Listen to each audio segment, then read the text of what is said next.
Well, we are excited to be here today. Certainly want to welcome each and every one of you who are watching this recording of the Emmanuel Discipling Network. We will stream this out through, or we'll send this out through the Deliberate Orthodoxy podcast. We'll have it on our Facebook, different things. However you found us, we want to thank you for watching today. And I know you didn't come on here, most of you, if you saw the name of this stream, you didn't come on here today to see me or to hear me talk, but instead our special guest. We're going to have a couple of special guests with us coming up here in a few weeks. On October the 5th, we're going to be having our anniversary Sunday, 75 years, celebrating 75 years of ministry here at Emmanuel Baptist Church. And we are so thankful for those who have come before us and laid such a wonderful biblical foundation for our church, and so many of you who are part of our church who have been longstanding members, and so many new ones as well.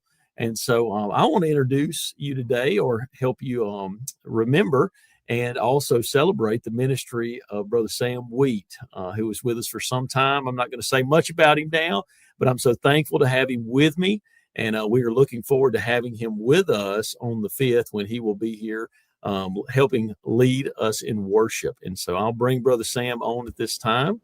There you are. There's Brother Sam. And certainly we're excited to have you here and be able to talk with you a little bit today. And in full disclosure, I gave Brother Sam a few questions for him to answer. And so we just kind of got our interview. And so, Brother Sam, as we look forward to the 5th and having you here with us, I just would ask you to just introduce yourself, tell us a little bit about your family, where you live, and what you're doing now. Okay.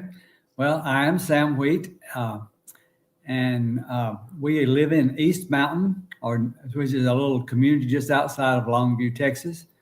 And we moved here in 2019 after I retired from Emmanuel. And we built our retirement home on this piece of property that belonged to my wife's family. Her parents left this to her and her sisters, and Patty is the only remaining sister. And so we have this property, and this is where we built our home. And we came back here. Patty came back in, I think, like April of 2019, and continued working here and lived with her sister. And we started building our home. And then I retired at the end of May and moved here. And we moved in our home in July of 2019 here. And so when we got back here, we visited around the area, but we ended up back at her home church, East Mountain Baptist Church. And that's the church where I met Patty a few years ago. Full circle there. Full circle. Yeah. I came there right out of seminary and served there as their minister of music, youth, and education. Just did a few little things there. And so we, after leaving there, we've been other places, but we spent the last 13 years at Emmanuel, 2006 to 2019. Yeah. And so my wife, Patty, is now retired as a physical therapist. We have one child, our son, Adam. Adam is the director of career and calling at Ouachita Baptist University in Arkadelphia. He's been there the last 10 years in different positions there, but he is there on staff there and does adjunct teaching, and he's also a deacon at First Baptist Church there in Arkadelphia. So that's great. That's a little bit about our family. Okay. And you asked what I'm doing now, right? Yeah, there you go. That's right. That's right. We joined. You're not quite retired. I mean, I wouldn't really classify what you're doing as retired. Well, we joined East Mountain in August, and then in October, the man who was leading worship resigned, and they asked me if I would serve as interim. So for a year, I served as interim minister of music, and at the end of the year, I stepped down from that position, but I stayed on to lead the choir. They didn't want me to quit working with the choir, so I continued working with the choir. And then a couple of years later, the gentleman who was doing the finances for the church started having some health issues with him and his wife and stepped down, and they asked me to take over that role. So I'm now the finance administrator. Yes, sir. And then a couple of years ago, they asked us to teach the young married, young adult class, and so we're teaching that. and I lead a men's Bible study on Thursday morning. So just a few things. There you go. Just a few things. You just got a few irons in the fire. So, Yeah, just a few. well, it's just such a blessing to hear of you and Patty just, of course, enjoying your time, having a little bit more discretionary time, but also using that discretionary time to glorify the Lord and still seeking to serve Him in that way. And the two of you serving together, as you teach that class and do those things. And now, does Patty sing in your choir? She does, and Yeah, there you go. and she's also leading a ladies' exercise class. Oh yeah.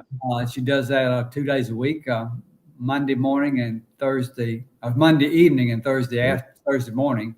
She's entitled it Inside Out, and There part you of what they do is they do scripture memory as part of that. Mhm. So she's Wow. tied the scripture into that study with them. Oh, that's awesome. Well, that is just so good to hear. And I know y'all are enjoying your time there. You settled in and God's just using you. And so that's great to hear. Well, I do want to, of course, we're reflecting back. We're thinking on the 75th anniversary and certainly a good portion of that time, 12 years or so, 12, 13 years of that time, you were here at Emmanuel. And so could you kind of, how did you come to serve here at Emmanuel as you reflect back on your time here? How did you come to serve at Emmanuel? And what was your ministry role? And I guess you already kind of shared a little bit about your time of service, but how did you come to serve here? And what was your ministry role here at Emmanuel? Okay. That's a loaded question. I know when I think about your ministry role here, that's a loaded question, but go ahead. Yeah. Well, I was serving as minister of music and education at another church in another town. And that church went through a pretty major split. Yeah. And so we realized at that point that God needed to move us. And so a good friend of mine was the director of missions and where I was serving, and he knew the director of missions in your area. Mm-hmm. And he made a connection with him. And then so your committee called me, mm-hmm. And we visited. And I have to admit, in over 40 years full-time ministry, that was probably the fastest time God ever moved me from mm-hmm. one place to another. And so I came there as minister of education in 2007. And that was the major role. But as time progressed, I then became the basically the administrator. A lot more responsibility as well. So I worked with the senior adults as well. So you had a lot of roles. Now you didn't share anything about you became the people talk about being the chief cook and bottle washer, but really hey you did a lot of things and took on a lot of hats, really just wherever you were needed. And and that's I can testify to that personally in terms of whether it was moving chairs or whether it was baking cupcakes or cooking Wednesday night meals. I mean, it was just you did so many things here. And I know you wouldn't say it, but I tell you, you spoiled our senior adults so terribly. I mean, I tell you, it was just so you took them on those trips and coordinated those things, and they just speak so fondly of those wonderful times that they had with you, and they just think so much of you. So, I do too, them as well. Yeah, I know you do. Some fond memories, memories there for sure. Well, and I don't want to jump too far into those mirrors without, kind of following on with our questions here, because I know you're prepared to kind of respond to some of those. But what were yours and Patty's impressions of Emmanuel, when you first came? When you first came to Emmanuel, what were your impressions of the church here?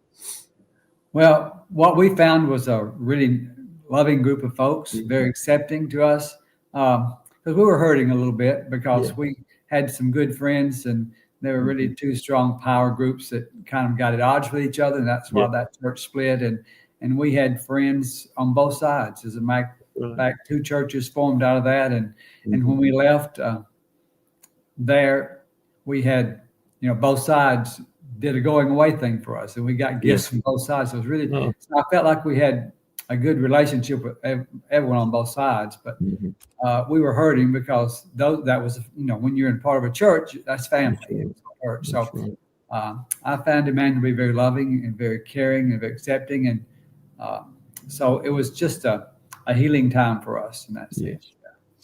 Well, that's such a common theme Mm-hmm. Even amongst the staff, that we have here now. And the fact that Emmanuel is the love that this church shows, and the way they welcome people in, and the healing effect that can have when you're coming from a difficult place, and not necessarily that the place was difficult, but difficult situation and Right. experience there.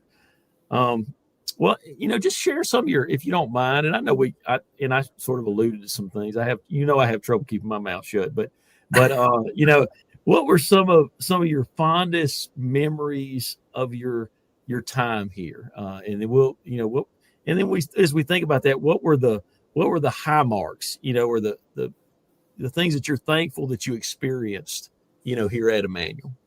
Okay. Well, obviously, you alluded to one of them. That's working with the senior adults. Oh, yeah. I really enjoyed that. The monthly meetings we had, and just fellowshipping with them. And yeah, the trips were a lot of fun with all those folks. As a matter of fact, since I retired, I've not taken a group anywhere else. They wore you out here. But it was a lot of fun, but it's a lot of work too. Yeah, it's a lot of work, but they were a joy to take, and they were always so appreciative and very loving. I can't think of a time that folks were not offering words of appreciation. I felt really appreciated and loved there. Also, the college ministry was a real highlight too. Patty and I enjoyed once a month, since I love to cook, we would have the college students over once a month at our house and feed them. And so we saw a lot of different college ministers going out. And of course, the college ministry went up and down. We had as many as 50 to 60 in our home at one time, at one of the high points of the college ministry there. And I got the privilege of going on mission trips with them. Yes, and so that was always a real joy to do that. As a matter of fact, we were at the Sing Conference, which Kristen and Paul Getty, the Gettys put on in Nashville last week. And as we're going through the display booth there, ran into we walked by a booth, and this girl said, "Sam," and I turned around, and it was Lydia Stebbins. She is now married, but Lydia was one of the young ladies in the college ministry. And now she's married and was involved in working in ministry there. And so it was really neat just to reconnect with her and meet her husband and talk to them. And she was talking about the memories from that. So that's a highlight as well too. Yeah. Oh, absolutely. Absolutely was. And we know in ministry, it's always the people, that we are able to connect with. And, but certainly, I tell you, you are such a blessing here in so many different ways, and kind of like you're doing there, just plugging in wherever you were needed and being used by the Lord.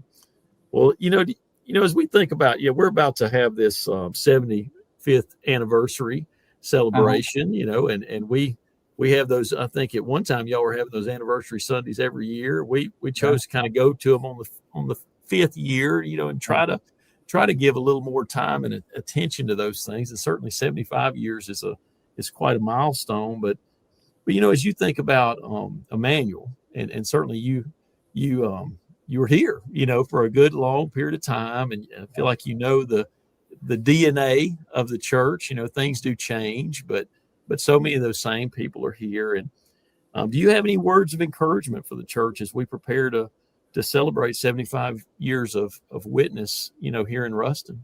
Yeah. Well, I know when I first came, the sign outside called Emmanuel Baptist Church, a lighthouse for Jesus. Yes. And that was the thing that kind of played on during those years while we were there still. And so I would just say, that was what the church was known for. The logos changed, the motivations, the moves changed, but the whole idea is still we are to share the love and light of Christ. That's right. And so that would just be an encouragement and challenge to the church, just to keep shining forth the light of Christ. It doesn't matter what the logo is or what the theme verse is or whatever. The whole idea is that we are to be the light for Christ. That's right.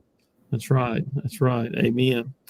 Well, I certainly appreciate you coming on here with us today. And we are looking forward to having you here with us on the 5th. And I know you're going to be leading us as we sing and just lift up songs of worship during that time. And so I know you and Dee are going to get together on that and kind of work all those things out. But certainly we know we're going to have a good day. And right. I'm looking forward to it. That's it. And give you a little responsibility. That way I can make sure you can't back out. We got to have you here. We just don't want to send you an invitation. We got to put you to work. Okay. And so I know that'll work out just fine. So, but we're looking forward to seeing you. And I thank you for coming on here with us today. You're more than welcome. It's been a joy.